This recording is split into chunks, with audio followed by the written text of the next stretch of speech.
ऐका, मला मारू नका. अरे मी तुमची ताई आहे. आत्याचा आवाज. स्वामी, माझ्या सोमेचा सांभाळ करा.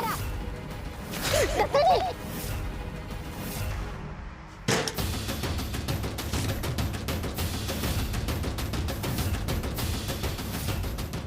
हे हे काय आहे? ताईचा आवाज आणि दादाचं नाव. हा भूताटकीचा प्रकार तर नसेल ना? नाही, हा दगड स्वामींकडे होता. हा भूताटकीचा प्रकार असणं शक्यच नाही.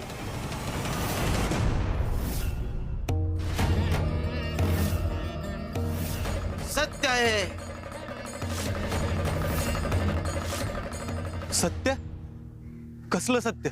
याच ठिकाणी यशोदाची हत्या झाली.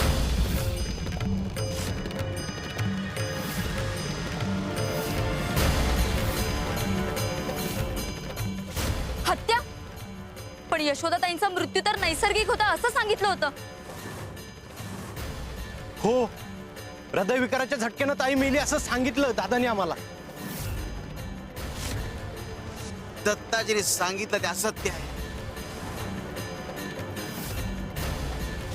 सत्य तुम्हाला दाखवणार आणि तेही आताच.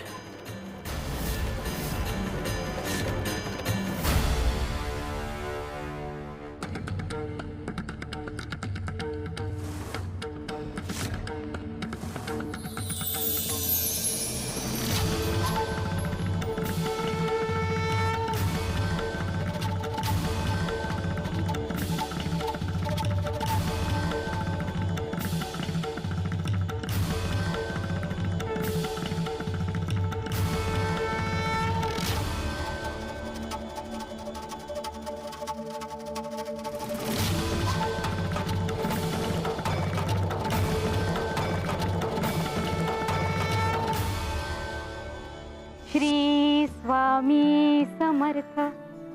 श्री स्वामी समर्थ. स्वामी, घरची जबाबदारी आता पार पडली. आता जीवनात एकच हेतू, गुरुसेवा. गरिबांना थोडा वेळ, थोडे दान, हाच माझा धर्म. दत्ता, सुभद्रा, तुम्ही ते अचानक? हो ताई, आम्ही थोडंसं बोलायचं होतं तुझ्याशी. तुझं अर्ध आयुष्य जगून झालंय. दत्ता, असं का बोलतोयस तू? अगं, माझं पूर्ण बोलणं ऐकून तर घे. ताई, तू आता तीर्थयात्रेला चाललीस. खरं तर पहिल्यापासून तुला प्रपंचापेक्षा देवभक्तीची गोडी. मुळात तुझा स्वभावच देवभोळा. आता तू तीर्थयात्रेला चाललीस. वाटेत लोक भेटतील, काही शिकवतील तुला, काही म्हणतील.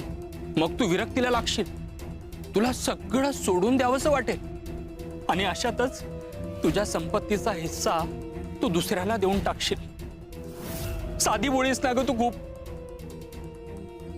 आणि तसंही तुझ्या संपत्तीचा तुला काहीही फायदा नाही, हो की नाही? ते आहे. आणि म्हणूनच दत्ता, मी माझ्या संपत्तीचा वाटा दान करणार आहे, स्वामी स्थानावर येणाऱ्या गरिबांसाठी. अशी इच्छा आहे माझी. असं काहीही करणार नाही असतो.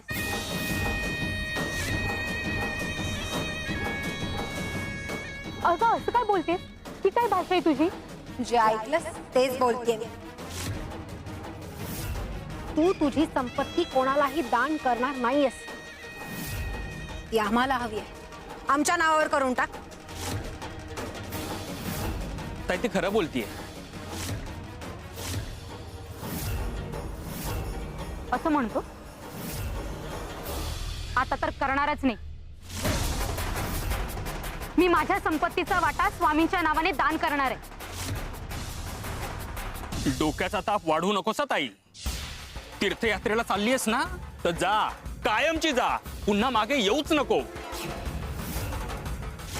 पण जायच्या आधी तुझ्या संपत्तीचा हिस्सा या दत्ताजीच्या नावावर करून जा.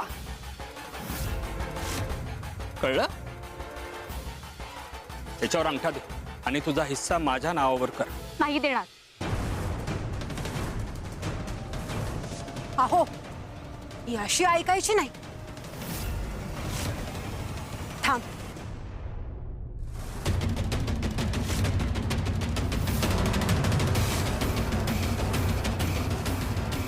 बऱ्या बोलाने संपत्ती आमच्या नावावर करा, नाहीतर ह्यानेच मारून टाकेल तुला. ऐका, मला मारू नका. अरे मी तुमची ताई आहे, मी तुमची काळजी घेते. दत्ता, तुला तर लहानाचं मोठं केलंय मी, आणि मी माझा वाटा हा गरिबांना दान देणार आहे, मी तुला आधीच सांगितलं होतं. मग आता हट्टाला का पेटलायस? अंगठा देत आई. नाही देणार.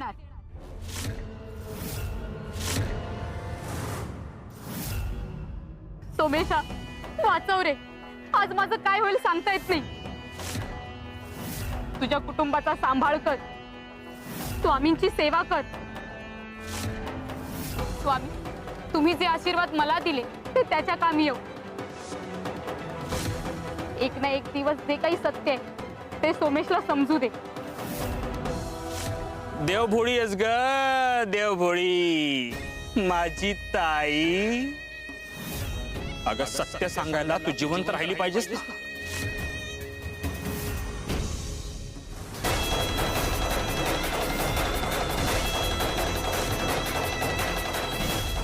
माझ्या सोमेशचा सांभाळ करा. दत्ताजीने जो अन्याय माझ्यावर केलाय, पण हा अन्याय कधी सोमेश्वर होऊ देऊ नका. कारण तू आता दादा बोलण्याच्या लायकीचा राहिलेला नाहीयेस, आणि सुभद्रा, तू सुद्धा वहिनी बोलण्याच्या लायकीची राहिलेली नाहीयेस. दे आता तरी अंगठा दे, नाहीतर तू हकनाक मरशील.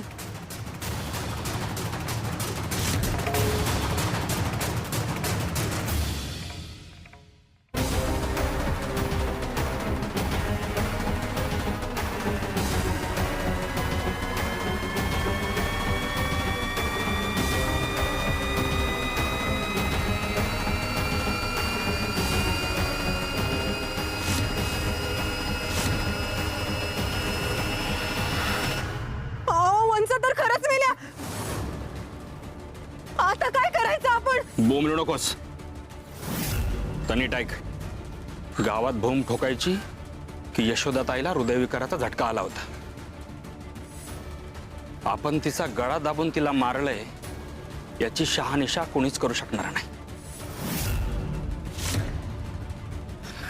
चला आता.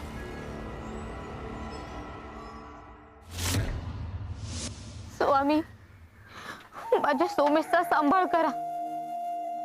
दत्ताजीने जो अन्याय माझ्यावर केला, तो अन्याय माझ्या सोमेश्वर होऊ देऊ नका. स्वामी, हेच ते सत्य आहे. याच जागी यशोदाची हत्या झाली होती. तुझ्यावर अन्याय न होऊ देणार हीच यशोदाची शेवटची इच्छा होती. आम्ही तुझ्यावर अन्याय होऊ कसा देऊ? तुम्ही आता जे पाहिलं तेच सत्य आहे. खरंच काका काकू खूपच वाईट आहेत. दादा असं काही करल असं कधीच वाटलं नव्हतं मला. माझा विश्वास, माझं नातं सगळं संपलं आज. मी त्याला सोडणार नाही. त्यानं काय गमावलंय हे त्याला कळायलाच पाहिजे. असं काही बोलू नका.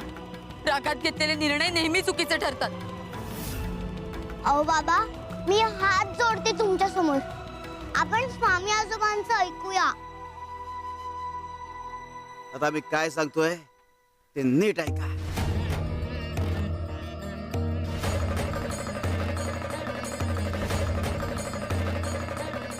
शिव शंकर शंभो.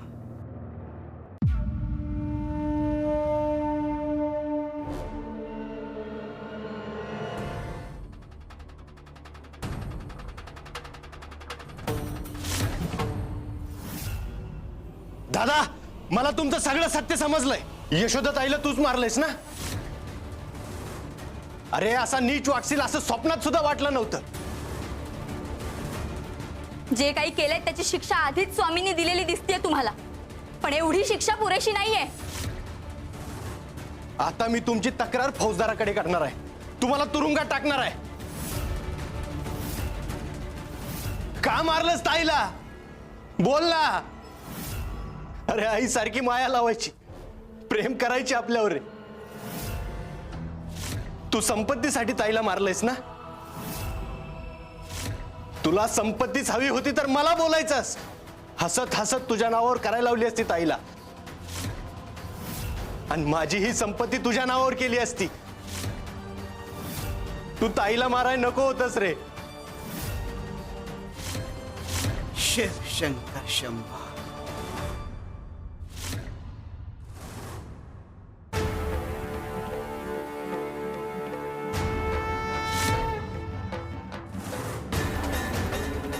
दत्ताजी, तुझ्या स्वार्थीपणामुळे तू सगळ्यांचे आयुष्य पणाला लावलीस. माझं आयुष्य तू हिरावून घेतलंस. माझे भावंड माझ्यापासून हिरावून घेतलेस. माझं आयुष्य गुरुसेवेला मला व्हायचं होतं, पण ती संधी पण तू हिरावून घेतलीस. का केलंस असं दत्ता? किती माया होती तुझ्यावर रे माझी. तू असं काय करशील ते मला कधीच नव्हतं वाटलं. यमूच्या माध्यमातून यशोदा बोलतीये. यमू हा यशोदेचा पुनर्जन्म आहे. पुनर्जन्म आहे. पुनर्जन्म आहे. पुनर्जन्म आहे. पुनर्जन्म आहे. पुनर्जन्म आहे. सुभद्रे, तू जेव्हा यमूला मारण्याचा प्रयत्न केला तेव्हा तिला वाचवणारे आम्हीच होतो.